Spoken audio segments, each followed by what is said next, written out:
Hello, so today we are going to do this problem strictly palindromic number. So this is part of the bi-weekly contest that happened today.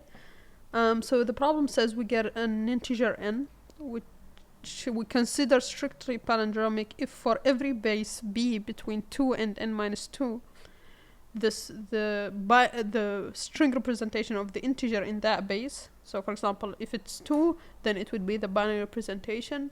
If it's 3, it would be for 3, it would be the n representation in base 3. And we want the string representation of the integer n in that base b to be palindromic. And so it's strictly palindromic if for every b in this interval, 2 to n minus 2, if for every base n is palindromic, then we want to return true. Given an integer n, so we want to return true if it's strictly palindromic, and false otherwise. And basically palindromic basically means if you reverse it, it's equal to the original string.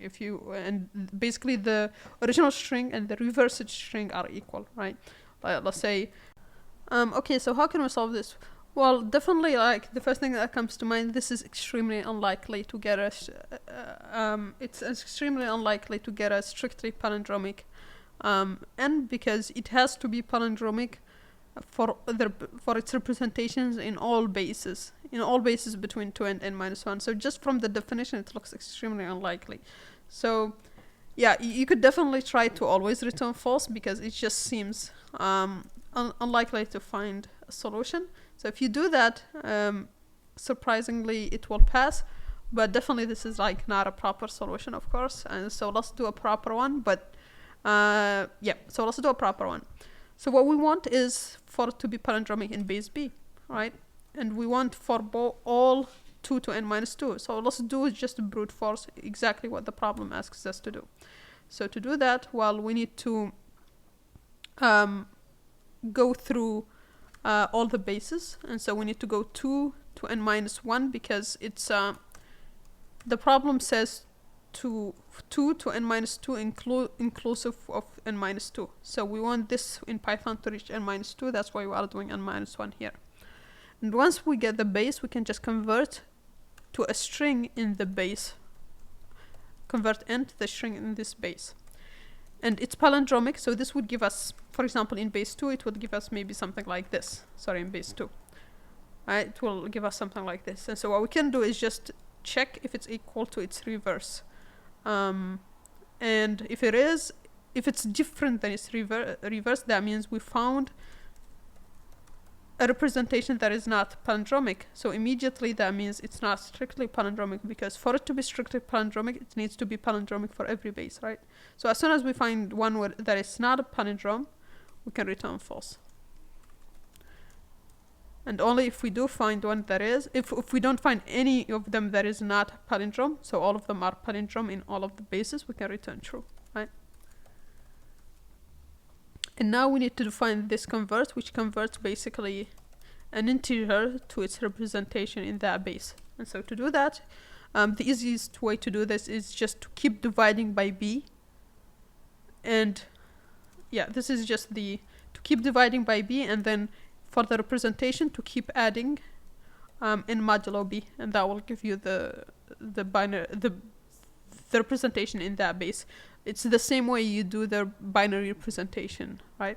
And so to do that, we'll just do while n. So while it's not 0, we of course need to divide by the base b, but we also need a string to keep track of the representation. And so each time, as we said, we want to add modulo. So do that and modulo b. And that should be it, except here we wanted to add it to a string, so we need to convert it to a string. And then at the end, we want to return that string representation that we check here. So pretty straightforward.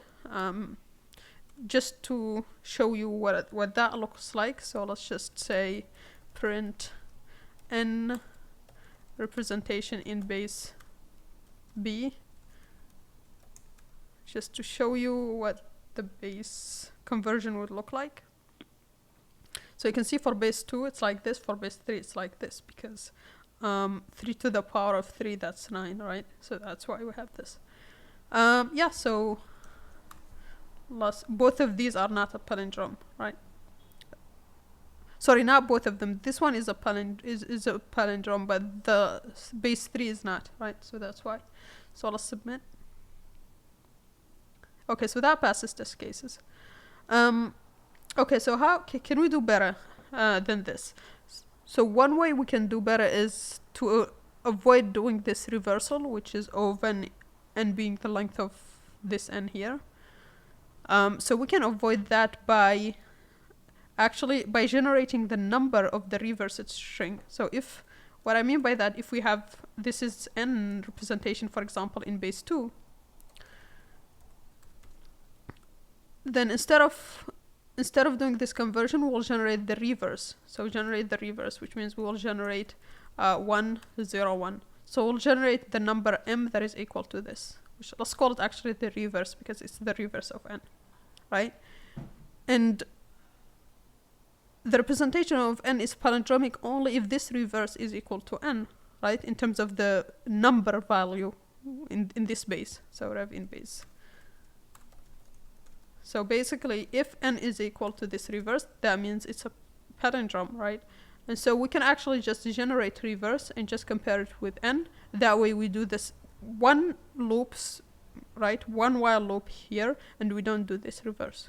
And so to do that, let's just say reverse n in base b. So let's call it rev here. And what we check here is n is equal to that. Is different. So if it's different, that means it's not palindrome. Not a palindrome, right? And so now we need to define this. So reverse in this base, let's call it rev, right? And let's start with 0 actually, because we want to return a number. And so all we need to do here, we are reconstructing the reverse, right? So we want to multiply by the base and add, at the end, we want to add n modulo b. Right? So it will basically take whatever we have so far here, multiply it by b each time, which means each time we will have this one multiplied each time. So it will act as if it was in the beginning, and then we proceed with the division like this, right? And so we return rev here. And so let's run this, and let's submit. Cool, so that passes test case as well. Yeah, so that's just a different way to do it. Yeah, I think that's pretty much it for this problem. In terms of time complexity, we are doing of the length of n here. Actually, this is O of n for all of the bases. And then if you look at the reverse, this also is O of n. So overall, it's kind of O of n. This is actually O of log in base b of n. So it's sort of O of log n, you can think of it, yeah. And in terms of space, we are not using any extra space. Yeah, so that's pretty much it for this problem. Please like and subscribe, and see you on the next one. Bye.